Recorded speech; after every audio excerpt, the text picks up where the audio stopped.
Hello everyone, welcome to P Kumar classes. Guys यहाँ पे जो हम स्टार्ट करने जा रहे हैं, देखिए ये आपका चैप्टर नंबर 1 है और इसका नाम सेट है। और ये आपका जो रहेगा वो क्लास 11वीं के लिए रहेगा यहाँ पे। तो गाइज आज से हम यहाँ पे क्लास 11वीं का आपका मैथमेटिक्स जो पोर्शन है वो यहाँ पे कवर करेंगे पूरा। और यहाँ पे हम दो बुक लेके चलेंगे। एक तो आपका एनसीईआरटी होगा एंड जो हमारी रेफरेंस बुक होगी वो यहाँ पे आर डी शर्मा होगी। तो गाइज इन दो बुक का जो हम यहाँ पे है वो यूज करेंगे। तो यहाँ पे देखिए आपका मेन जो आपका इसके जो चैप्टर नंबर फर्स्ट है, तो फर्स्ट के अंदर यदि मैं बात करता हूँ यहाँ पे, फर्स्ट के अंदर आपका जो कंटेंट इसके अंदर रहने वाला है या टॉपिक्स वगैरह आपके रहने वाले हैं, तो चैप्टर नंबर 1 ये आपका है। और यहाँ पे सबसे पहले मैं बात करूँगा, फर्स्ट जो आपका हेडिंग रहेगी वो रहेगी यहाँ पे इंट्रोडक्शन। इस चैप्टर का जो आपका रहने वाला है वो इंट्रोडक्शन रहने वाला है। नेक्स्ट हम यहाँ पे बात करेंगे आपका ये सेट एंड देयर रिलेशन, ये आपका रिप्रेजेंटेशन। उसके बाद एमपीटी सेट आपका क्या होता है, ये सब कुछ यहाँ पे आपका रहने वाला है। तो यहाँ पे दोस्तों एनसीईआरटी ना कवर करके यहाँ पे मैं आर डी शर्मा जो है रेफरेंस बुक आपकी वो ही फॉलो करूंगा।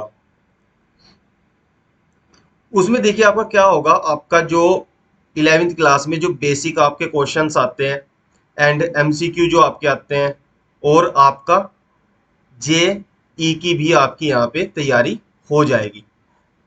तो वीडियो में बने रहने के लिए धन्यवाद आपका। और आज से हम स्टार्ट करेंगे। वीडियो जो आपकी रहेगी वो 5 PM पे आपको रोज मिल जाएगी, जिसमें हमारा जो लेक्चर होगा, लेक्चर टाइम 30 to 45 मिनट का होगा। तो ज़्यादा टाइम ना वेस्ट करते हुए हम सीधा अपने टॉपिक पे आते हैं। गाइज यहाँ पे ये सब कुछ कवर होने वाला है आज। नेक्स्ट बात करते हैं यहाँ पे सेट आपका होता क्या है। ये बुक जो आप देख रहे हैं डिस्प्ले के ऊपर अपनी, इस बुक का नाम आपका आर डी शर्मा है। गाइज ये बुक जो है आपकी, ये मान के चलो आप जेई के लिए बेस्ट बुक है सबसे। और यहाँ पे काफी कुछ देखने को आपको, नंबर ऑफ क्वेश्चंस बहुत ज्यादा है जिस पे आप प्रैक्टिस कर सकते हैं। तो सबसे पहले बात करते हैं आपकी सेट होता क्या है। तो जैसे कि यहाँ पे आप देख पा रहे हैं, सेट की डेफिनेशन ले लेते हैं। देखो यहाँ पे डेफिनेशन ये इतना कुछ लिखा हुआ है, मैं यहाँ पे आपको मेनली बता देता हूँ आपको कहाँ से क्या स्टार्ट करना है इसमें। एक बार थोड़ा कलर कोडिंग हो जाए अच्छे से, जिससे आपका जो हेडिंग वगैरह है वो अच्छे से शो होने लगेगी।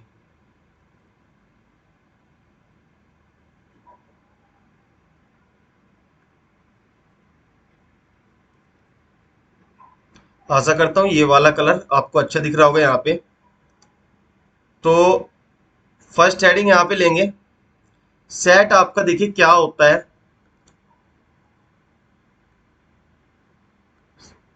सेट के अंदर आपका एक क्या होता है, ये वेल डिफाइंड कलेक्शन ऑफ, यहाँ पर क्या होता है, a well defined collection of objects. यहाँ पे देखिए गाइज, या तो आप इसको कहोगे a well defined collection of object कह दो, या आप यहाँ पे एक वर्ड और जोड़ सकते हैं, यूनिक। यहाँ पे आप यूनिक वर्ड भी यूज कर सकते हैं। कैसे, देखिए जो आपका सेट होता है वो एक कलेक्शन होता है किसका, वेल डिफाइंड, जो कि आपके वेल डिफाइंड होंगे और यूनिक एलिमेंट होंगे या ऑब्जेक्ट होंगे, उनका एक कलेक्शन जो कहलाता है वो एक क्या कहेगा, उसको सेट कहा जाता है। अब यहाँ पे बात करते हैं वेल डिफाइंड, जो ये वर्ड यूज हुआ है, यहाँ पे एक वर्ड यूज हुआ है आपका वेल डिफाइंड। गाइज इसका वर्ड का जो मीनिंग है, वेल डिफाइंड का मतलब है कि मतलब प्रत्येक के लिए, मतलब वो बात प्रत्येक के लिए सत्य होनी चाहिए। जैसे मैं कहता हूं कि हमारे प्लेनेट में जो है आपका एक सन है, एक अर्थ है। तो ये जो, यदि मैं इनका दो का कलेक्शन बनाता हूं, तो ये कलेक्शन क्या कहलाएगा, हमारा सेट कहलाएगा। क्यों कहलाएगा, क्योंकि अर्थ और जो आपका ये सन है, ये दोनों एलिमेंट यूनिक है, दोनों अलग अलग है, या डिस्टिंक्ट हम इनको बोल सकते हैं। नेक्स्ट में यहाँ पे मैं कहूंगा जो ये सब आपका सन और अर्थ है, ये आपकी क्या है, एक वेल डिफाइन है। मतलब यदि एक लड़का है अमन, एक लड़का है राम, तो ये जो सन है राम के लिए भी एक जैसा है और अमन के लिए भी सन ही है। ऐसा नहीं होगा कि अमन जो इसको चांद बोल देगा या मून बोल देगा। तो यहाँ पे वेल डिफाइन का मतलब क्या है आपका, जो प्रत्येक के लिए समान हो। नेक्स्ट हम यहाँ पे कुछ एग्जांपल्स इसके ले लेते हैं कि किन किन कंडीशनों में आपका वो सेट कहलाता है। अब एलिमेंट से यहाँ पे आपका एक वर्ड है आपका एलिमेंट, और इसी को क्या बोलते हैं, ऑब्जेक्ट या ऑब्जेक्ट्स। अब एलिमेंट में आपका क्या होता है भाई, जितने उसके अंदर मेंबर है वही क्या कहलाया जाएगा, एलिमेंट कहलाया जाएगा, और ऑब्जेक्ट भी वही होता है।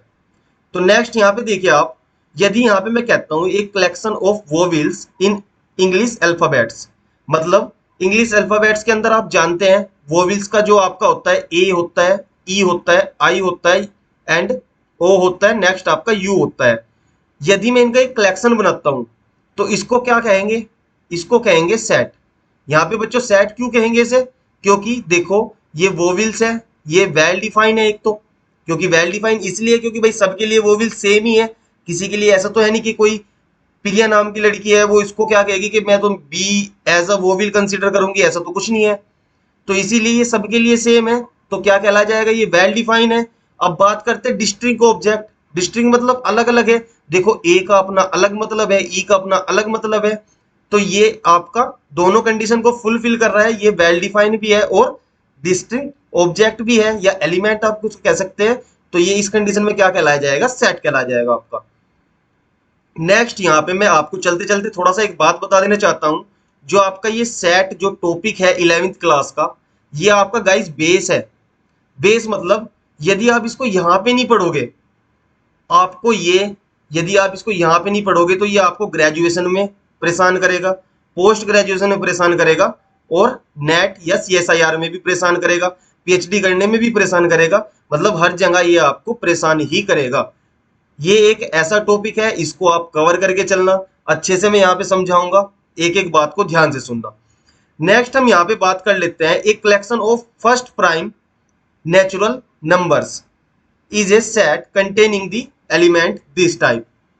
यदि मैं शुरुआत के 5 प्राइम नेचुरल नंबर लेता हूं और उनका एक कलेक्शन बनाता हूं तो उसे क्या कहा जाएगा, सेट कहा जाएगा।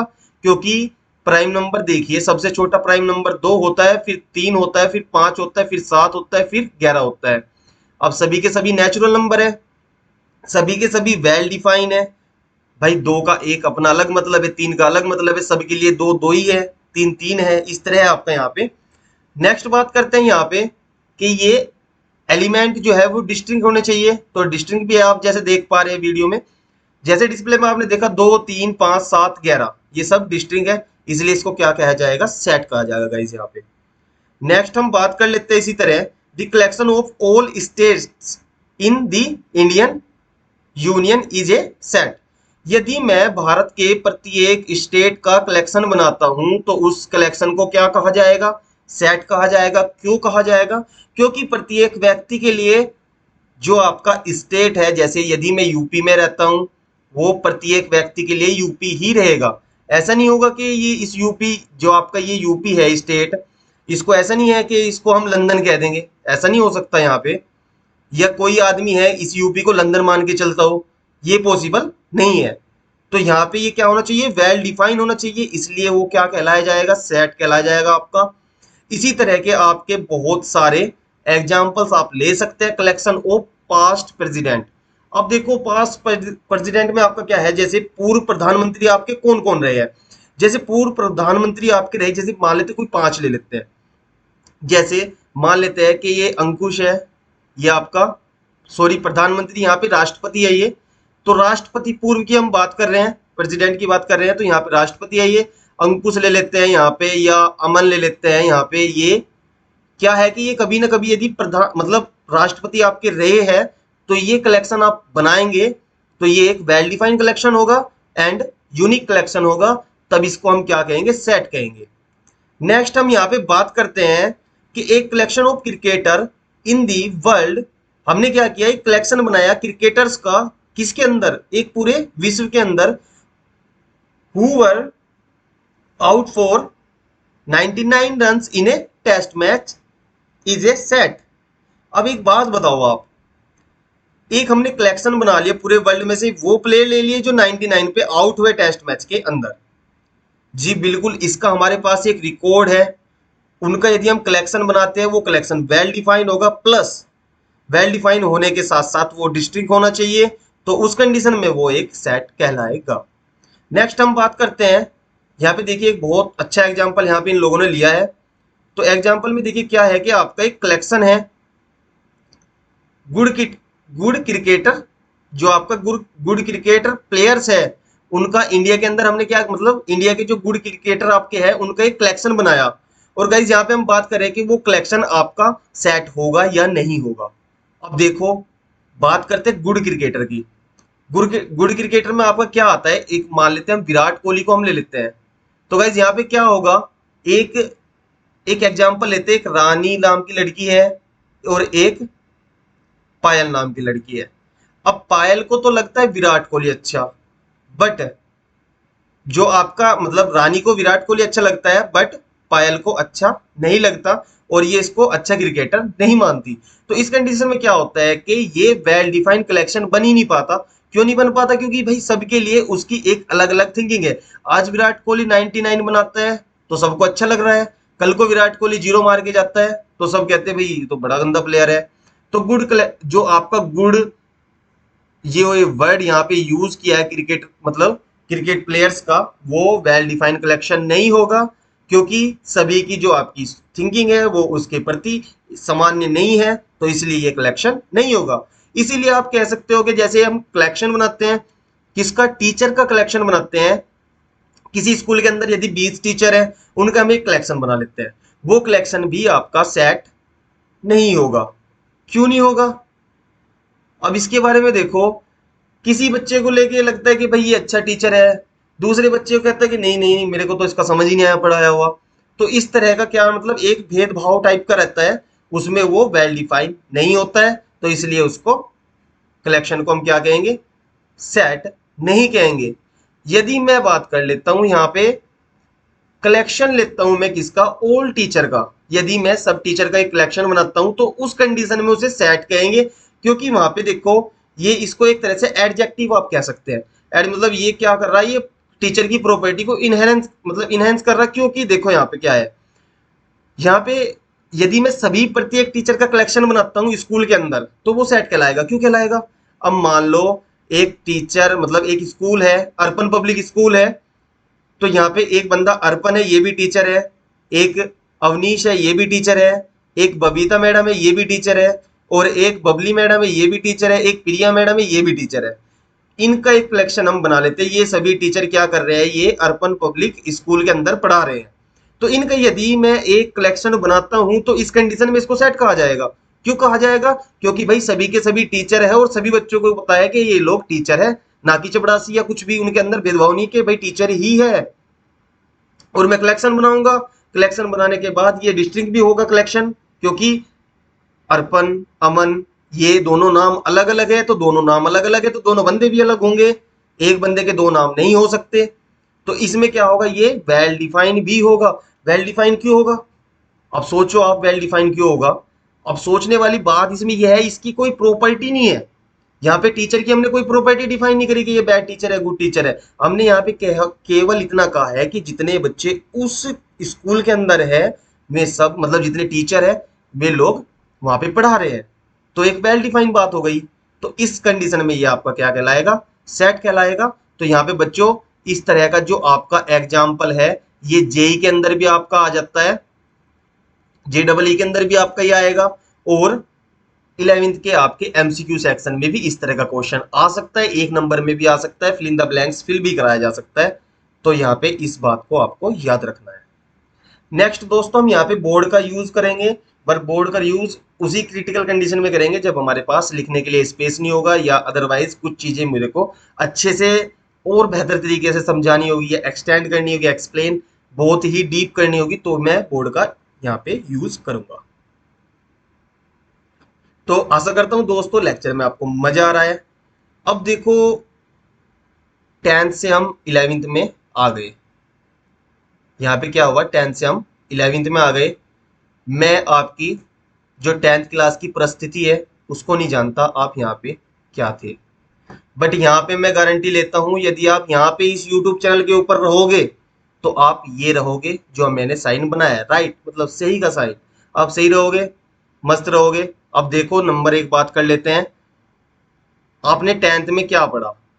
आपने 10th में नेचुरल नंबर पढ़ा है। मेरे हिसाब से यदि बच्चा 10th क्लास करके आया है, उसे छठी सातवीं पांचवी जितनी भी क्लासें होती है उसमें नेचुरल नंबर कहीं ना कहीं बताया जाता है कि नेचुरल नंबर आपका होता क्या है। तो यहाँ पे हम क्या कर रहे हैं, नेचुरल नंबर का ही भाई सेट बना रहे हैं, और नेचुरल नंबर का जो सेट बना रहे हैं उसको रिप्रेजेंट करते हैं हम एन से। नेचुरल नंबर को किससे गाइस रिप्रेजेंट करते हैं? एन से। जिन विद्यार्थी को नेचुरल नंबर समझ नहीं आता, जिन स्टूडेंट्स को नेचुरल नंबर नहीं पता है क्या होता है, उनके लिए मैं बता देना चाहता हूँ नेचुरल नंबर क्या होता है। काउंटिंग नंबर होते हैं जो कि आपके 1 से स्टार्ट होते हैं, 1 2 3 4 5, इस तरह ये आपके चलेंगे। कभी भी आपने देखा होगा नेचुरल नंबर को याद करने का सबसे अच्छा जो तरीका है, इसको याद कर लो गाइज, कि ये जो नंबर्स आपके हैं वो 1 से स्टार्ट होते हैं, या इसको आप कह दो कि ये आपके काउंटिंग नंबर है। तो काउंटिंग नंबर हमेशा आपके 1 से स्टार्ट होते हैं। यदि कहीं पे 5 बंदे ये खड़े हैं यहाँ पे, तो आप यहाँ पे क्या करोगे, ऐसे नहीं बोलोगे कि ये बंदा फर्स्ट वाला ये 0 बंदा है, ये 1 बंदा है, ये 2 बंदा है, इस तरह नहीं बोलोगे आप। यहाँ पे बोलोगे ये बंदा 1 है, ये 2 है, ये 3 है, ये 4 है।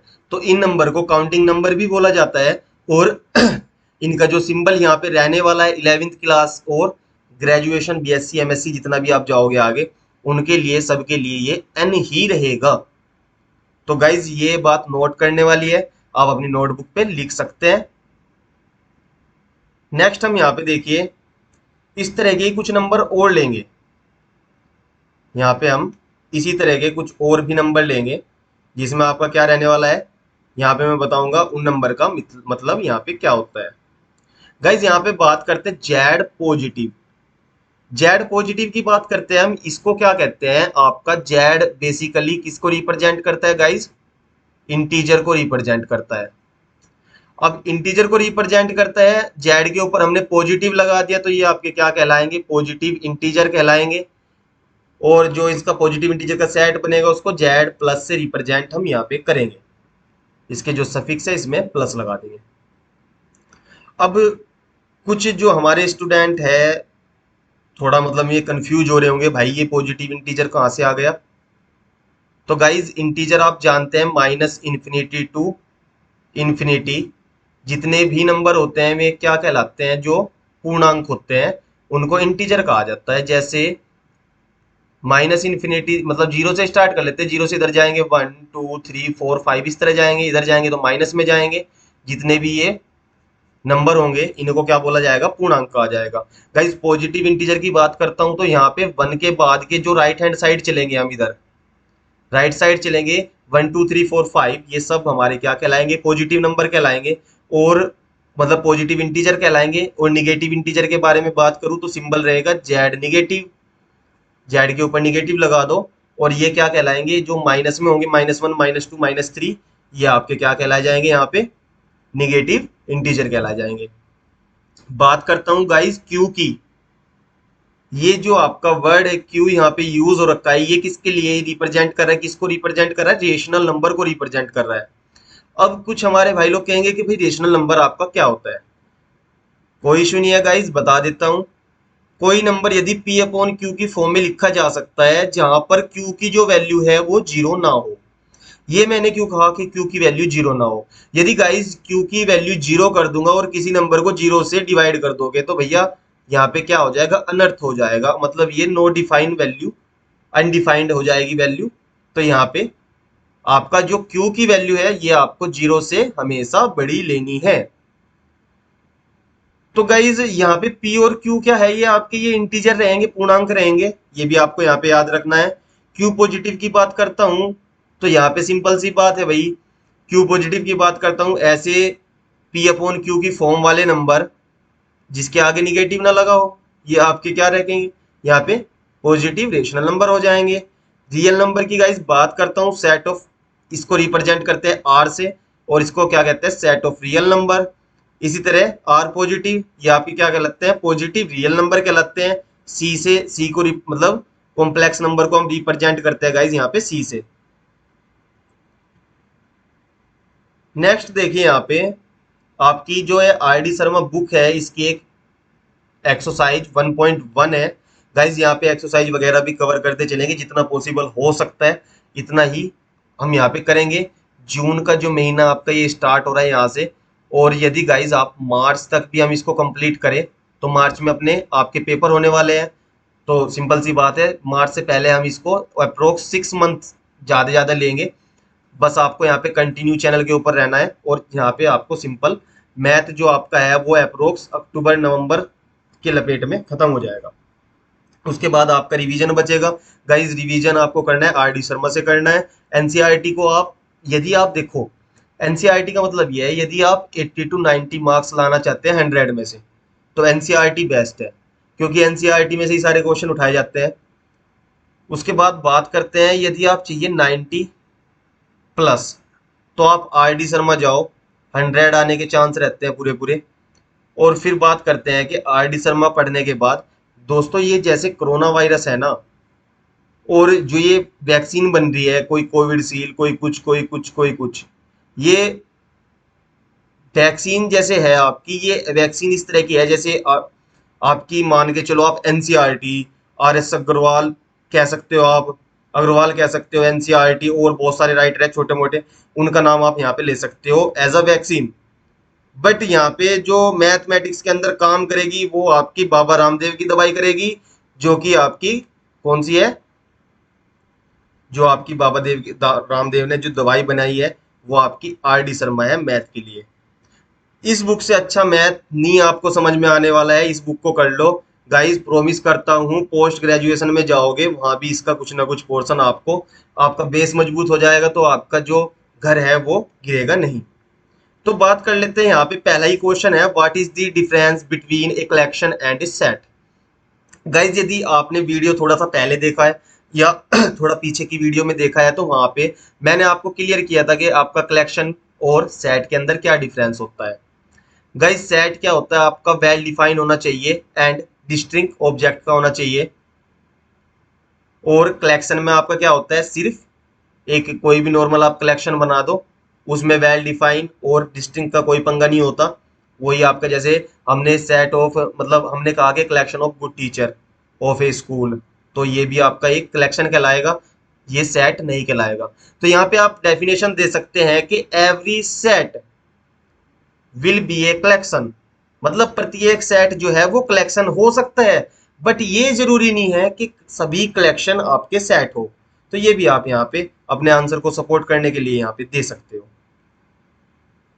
नेक्स्ट गाइज हम यहाँ पे देखो, इन्होंने बताया कि भाई ये जो उनसे कलेक्शन यहाँ पे कुछ दिए हुए है कि ये आपके सेट होंगे, और अपना आंसर जो है वो जस्टिफाई कर दो करेक्ट।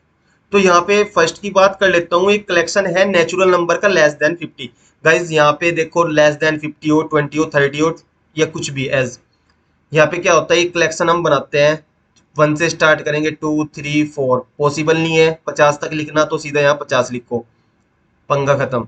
अब यहाँ पे देखो ये क्या हुआ, एक वेल डिफाइन भी है, क्योंकि नेचुरल नंबर तो वेल डिफाइन है, सभी के लिए एक जैसे है, वेल डिफाइन भी है और डिस्टिंक्ट भी है, तो ये आपका कलेक्शन क्या कहलाया जाएगा, यहाँ पे सीधा सेट कहलाया जाएगा।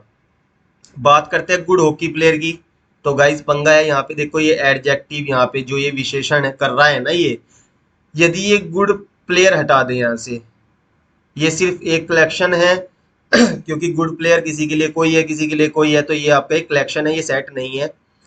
गाइस बात करते हैं collection of all girls in A class, किसी क्लास के अंदर की बात कर रहे हैं हम, कलेक्शन किया हमने सभी गर्ल का, तो गाइस सेट है, बिल्कुल बात सही है। क्योंकि कितनी गर्ल होगी, ज्यादा 20 25 30 35 जितनी भी होगी, आप लिखोगे सबका नाम, एक कलेक्शन बनाओगे, वो सेट कहलाएगा, सिंपल सी बात है।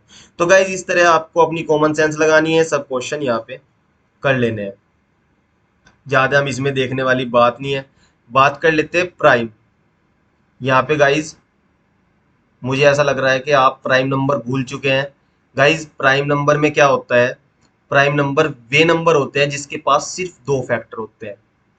प्राइम नंबर वे नंबर होते हैं जिसके पास सिर्फ दो फैक्टर होते हैं। गाइज अब मैं फैक्टर आपको नहीं बताने वाला हूँ कि फैक्टर क्या होता है, क्योंकि देखो मतलब ये तो छोटी क्लास की बात हो जाएगी।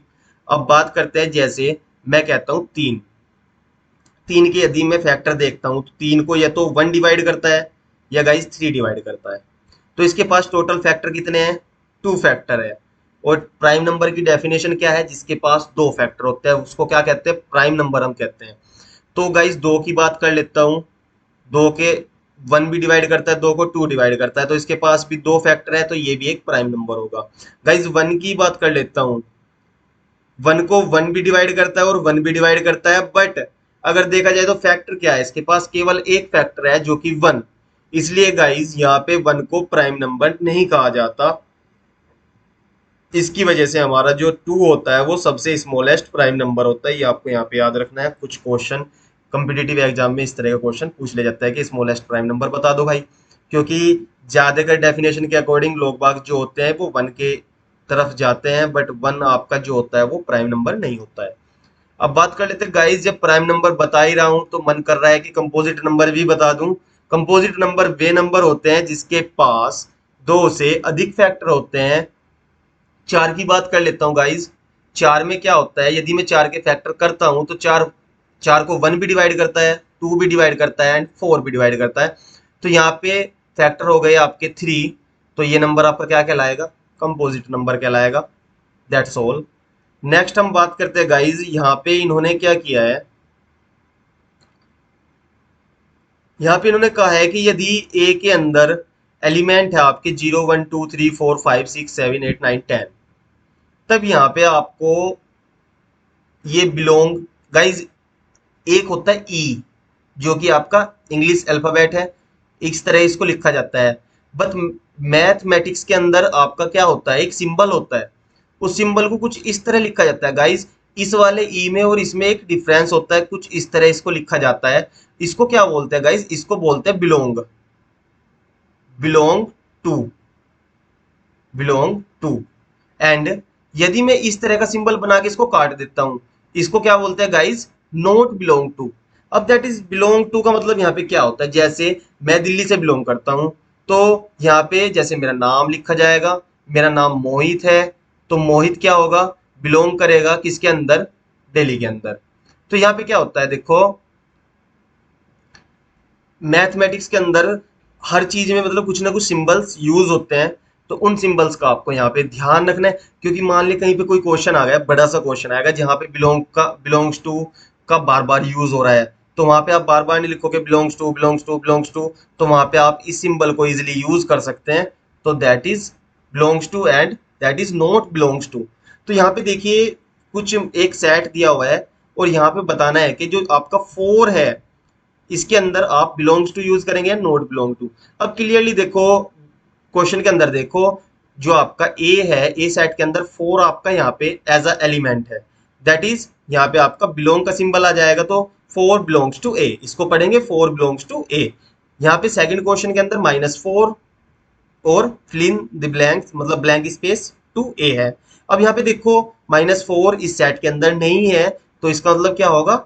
Minus four is not belongs to A. That's all. यहाँ पे ट्वेल्थ की बात करता हूं तो twelve is not belongs to A. That's all. तो यहाँ पे ये क्या हो जाएगा आपका? इस तरह आप नीचे के क्वेश्चन तीनों लगा सकते हैं। अब गाइज यहाँ पे जो आंसर आपके दिया हुआ है, एक बार आप आंसर चेक कर लेना, ऐसा ना हो सर आपको गलत पढ़ा रहे हो। ठीक है गाइज, तो यहाँ पे आप इसको थोड़ा सा ध्यान से पढ़ लेना।